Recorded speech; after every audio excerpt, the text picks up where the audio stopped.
नमस्कार दोस्तों, मैं डॉक्टर एपी कुशवाहा स्वागत करता हूं आपके अपने YouTube चैनल में। दोस्तों आज मैं स्किन की एक बहुत कॉमन बीमारी के बारे में बताऊंगा जिसे हम एक्जिमा या डर्मेटाइटिस के नाम से जानते हैं। साथ में इसकी इफेक्टिव कुछ होम्योपैथिक मेडिसिन बताऊंगा। आइए दोस्तों शुरू करते हैं एक्जिमा के बारे में।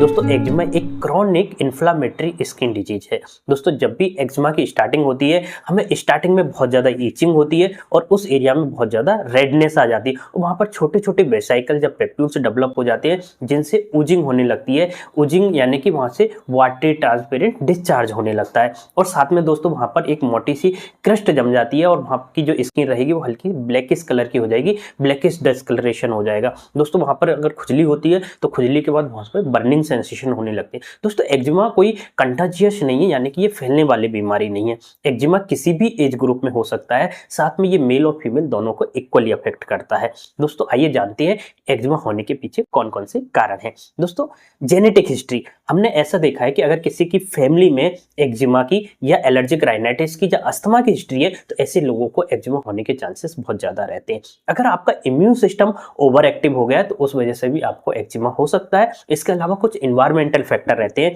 जैसे कुछ इरिटेंट जैसे साबुन हो गई, डिटर्जेंट हो गए या कुछ केमिकल हो गए, उसकी वजह से एक्जिमा डेवलप हो सकता है। इसके अलावा कुछ एलर्जेंस हो गए जैसे डस्ट या पोलन ग्रेन, उनकी वजह से आपको एक्जिमा हो सकता है। अगर क्लाइमेट चेंज हो रहा है तो उसकी वजह से आपको एक्जिमा हो सकता है, या आप बहुत ज्यादा स्ट्रेस लेते हैं या हार्मोनल चेंजेज हो रहा है उसकी वजह से एक्जिमा हो सकता है। दोस्तों और क्या कारण हो सकता है, जैसे अगर आप बहुत ज्यादा मेकअप करते हैं या कॉस्मेटिक प्रोडक्ट यूज करते हैं उसकी वजह से आपको एक्जिमा।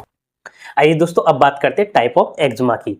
दोस्तों atopic dermatitis most commonest type का एक्जिमा है और ये हमें मोस्टली उन लोगों में ज्यादा देखने को मिलता है जिनकी फैमिली में एलर्जिक राइनाइटिस, अस्थमा या एक्जिमा की हिस्ट्री है। दोस्तों ये यूजुअली बच्चों में बहुत ज्यादा देखने को मिलता है। अगला टाइप आता है सीबोरिक डर्मेटाइटिस। दोस्तों सीबोरिक डर्मेटाइटिस हमारे बॉडी के उस पार्ट में ज्यादा डेवलप होता है जहाँ पे हमारी सीबेसियस ग्लैंड बहुत ज्यादा रहती है, जैसे हमारा फेस, हमारी स्कल्प और हमारा चेस्ट। दोस्तों इस एरिया में ज्यादा डेवलप होता है। दोस्तों अगला टाइप आता है कॉन्टैक्ट डर्मेटाइटिस। दोस्तों कॉन्टैक्ट डर्मेटाइटिस किसी इरिटेंट के कारण या किसी एलर्जेंस के कारण से होता है, जैसे इरिटेंट हो गए जैसे अपने कुछ केमिकल हो गए या साबुन हो गई या डिटर्जेंट हो गए, जैसे एलर्जेंस जैसे पोलन ग्रेन हो गए या डस्ट हो गई, उनकी वजह से डेवलप होता है। दोस्तों अगला टाइप आता है डिस्कॉइड डर्मेटाइटिस। दोस्तों डिस्कॉइड डर्मेटाइटिस मोस्टली हमें मेल एडल्ट में ज्यादा देखने को मिलते हैं। ये मल्टीपल इन नंबर में रहते हैं, यानी कि ये मल्टीपल रहेंगे, साथ में ये राउंड रहेंगे और कॉइन शेपेड रहेंगे। ये यूजुअली हमारे ट्रंक पर और लेग्स में हमें देखने को मिलते हैं। दोस्तों अगला टाइप आता है स्टेटिस डर्मेटाइटिस या वीनस डर्मेटाइटिस या ग्रेविटेशनल डर्मेटाइटिस। दोस्तों ये वीनस इनसफिशिएंसी के कारण होता है। अगर हमारी लेग्स में ब्लड सप्लाई प्रॉपर नहीं हो रही है, वहां पर वेरिकोज वेन हो गई है, तो ये उस एरिया में डेवलप होता है। आइए दोस्तों अब बात करते हैं सिम्टम्स के बारे में कि अगर हमको एक्जिमा है तो हमें कौन कौन से सिम्टम्स या लक्षण देखने को मिलेंगे। दोस्तों हमें इसके एक्जिमा के लक्षण 3 स्टेज में देखने को मिलते हैं, एक्यूट स्टेज, सब एक्यूट स्टेज और क्रॉनिक स्टेज। दोस्तों एक्यूट स्टेज वो स्टेज होती है जिस स्टेज में हमारा एक्जिमा डेवलप होता है। इस स्टेज में हमें बहुत ज्यादा ईचिंग देखने को मिलती है, वहां पे बहुत ज्यादा रेडनेस देखने को मिलती है, साथ में वहां पे छोटे छोटे वेसिकल्स जब पेप्यूल्स डेवलप हो जाते हैं और वहां से ऊजिंग होने लगती है। दोस्तों सेकंड स्टेज आती है सब एक्यूट स्टेज। सब एक्यूट स्टेज कुछ दिन के बाद आती है, यहाँ पर रेडनेस कम हो जाती है, इचिंग भी कम हो जाती है और साथ में वहां से जो ऊजिंग हो रही थी वहां पे एक मोटी सी क्रस्ट जम जाती है दोस्तों और हल्की हल्की ड्राइनेस आने लगती है। दोस्तों थर्ड स्टेज आती है क्रॉनिक स्टेज। दोस्तों क्रॉनिक स्टेज में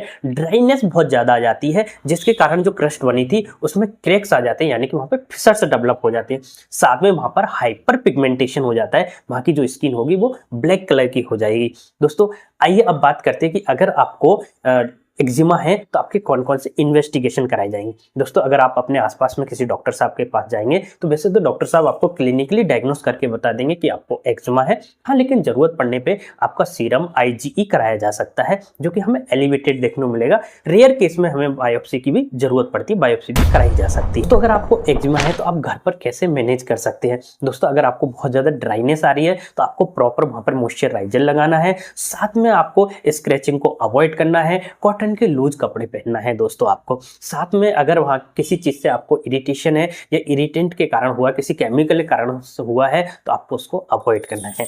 आइए दोस्तों अब बात करते हैं कुछ इफेक्टिव होम्योपैथिक मेडिसिन के बारे में। दोस्तों सबसे इफेक्टिव मेडिसिन है सल्फर।